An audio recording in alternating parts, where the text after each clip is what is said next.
नमस्कार दोस्तों, आपका हार्दिक स्वागत है मेरे इस नए वीडियो में। आज मैं आपको बताने वाला हूं कि कैसे आप अपने पैन कार्ड की डिटेल को कैसे अमेंड कर सकते हैं, कैसे उसमें बदलाव कर सकते हैं। ठीक है, और सबसे पहले मैं आपको बताने वाला हूं कि इससे रिलेटेड जो जानकारी है, इंस्ट्रक्शन है, उस पर हम थोड़ा नज़र डालेंगे।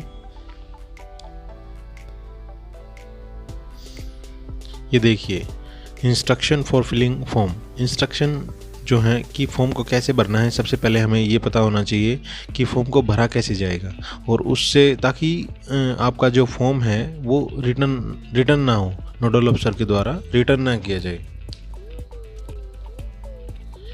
पहला जो पॉइंट है उसमें दिया गया है कि जो ये फॉर्म है वो किस चीज़ के लिए है। ये फॉर्म है पर्सनल डिटेल चेंज के लिए है, नॉमिनी डिटेल चेंज के लिए है, री issue of I pin, T pin और री इश्यू ऑफ पैन कार्ड के लिए। ठीक है, नंबर 2 पे आ जाते हैं। ये फॉर्म जो है वो नोडल अफसर को भेजना होता है नेसेसरी चेंज के लिए। ठीक है, नंबर 3 जो कि काफ़ी इम्पोर्टेंट है, आप इस फॉर्म को देखेंगे जो कि 4 सेक्शन में बटा हुआ है।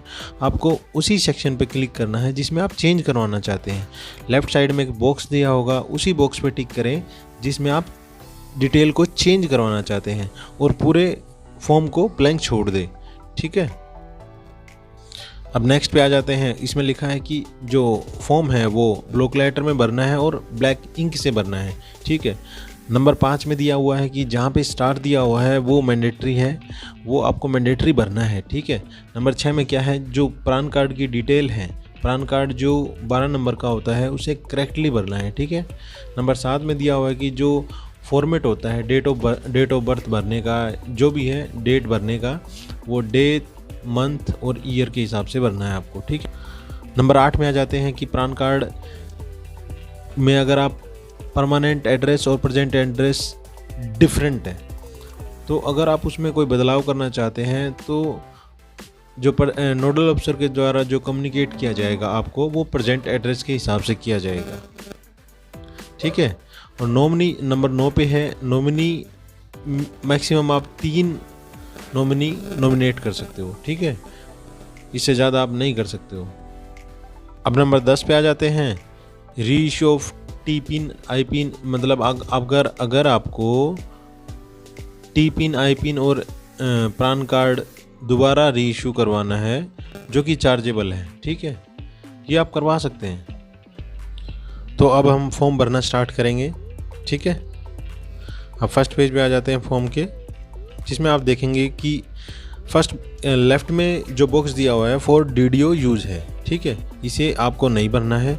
ठीक है, इसे आपको नहीं भरना है। फिर राइट साइड में आप देखेंगे कि एक राइट साइड में एक बॉक्स दिया हुआ है, उसमें फॉर पीओ यूज़, ये भी आपको नहीं भरना है। ठीक है, ये एक्नॉलेजमेंट भी, ये पीओ यूज़ है, ये भी आपको नहीं भरना है। ठीक है,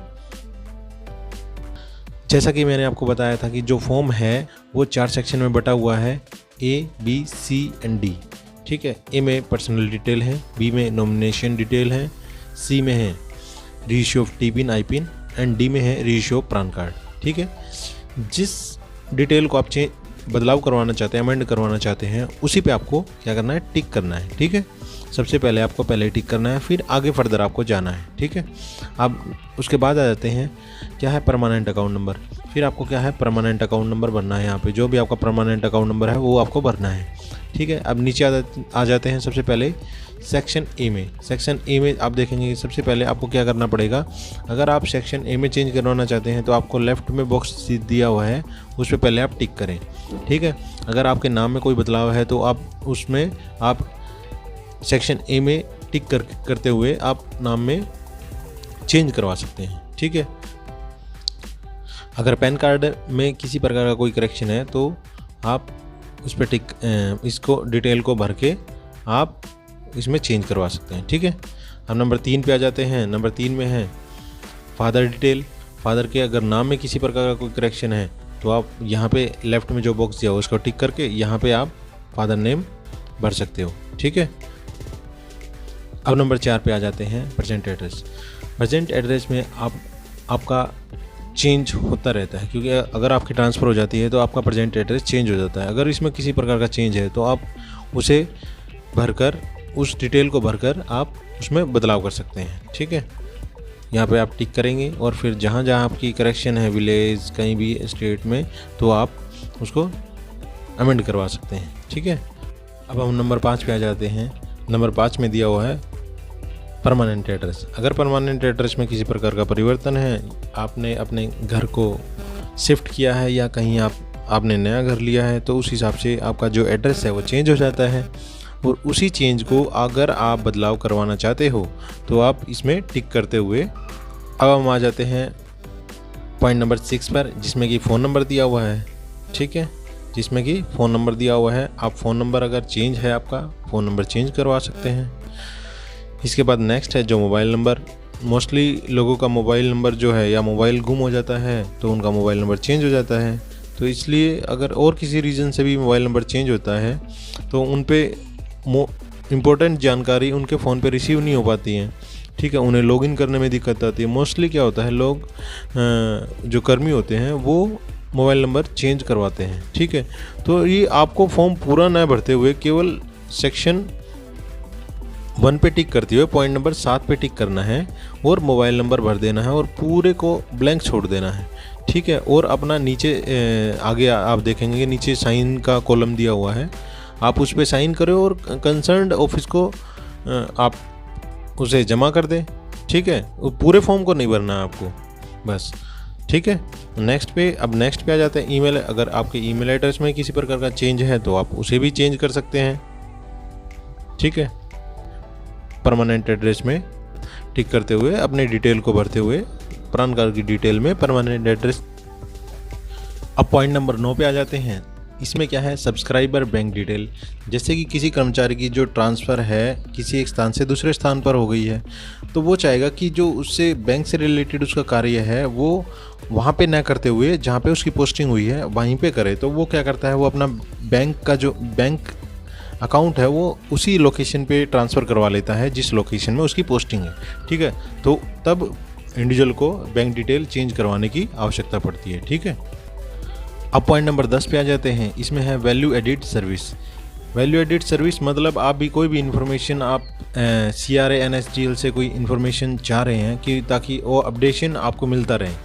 ठीक है, तो उसको 2 ऑप्शन दिए गए हैं, आप SMS के द्वारा भी वो इन्फॉर्मेशन चाह सकते हैं और ईमेल के द्वारा भी। ठीक है, तो इसमें से आपको किसी पे भी टिक कर सकते हैं आप, जैसे SMS के द्वारा या ईमेल के द्वारा। ठीक है, अब फॉर्म के सेक्शन बी पे आ जाते हैं। सेक्शन बी में क्या है, सबसे पहले तो आपको अगर सेक्शन बी, जैसे सेक्शन बी है सब्सक्राइबर नॉमिनेशन डिटेल, अगर आप सेक्शन बी में चेंज करवाना चाहते हैं तो सबसे पहले आपको इसको टिक करना है। ठीक है, अगर आपकी नॉमिनी में किसी प्रकार का परिवर्तन, जैसे आपकी शादी हो गई, पहले मदर थी अब वाइफ हो गई, तो उस हिसाब से आप में चेंज करवा सकते हो या ऐड करवा सकते हो।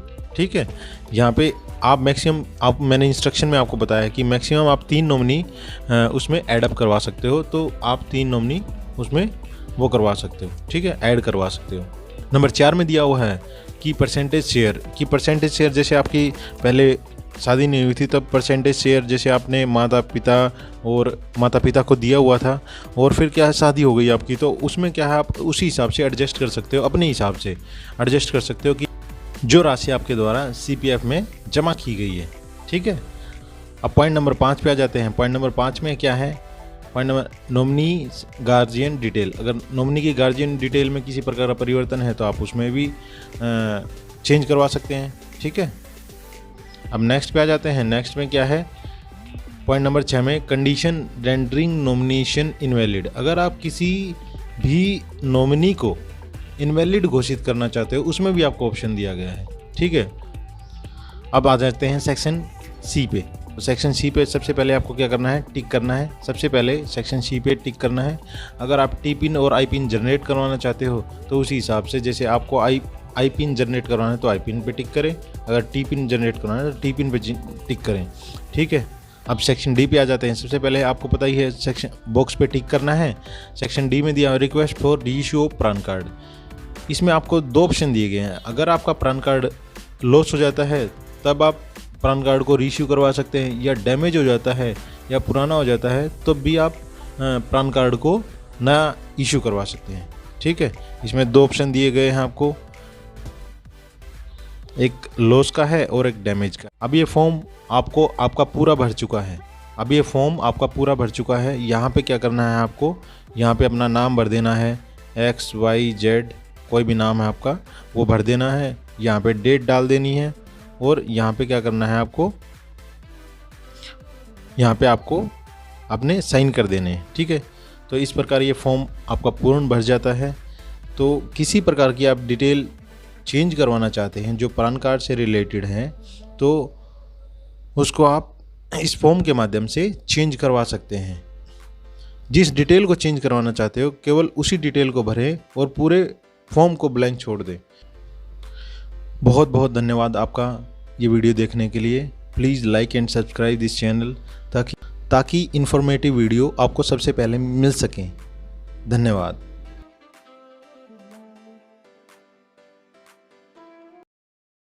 नमस्कार दोस्तों।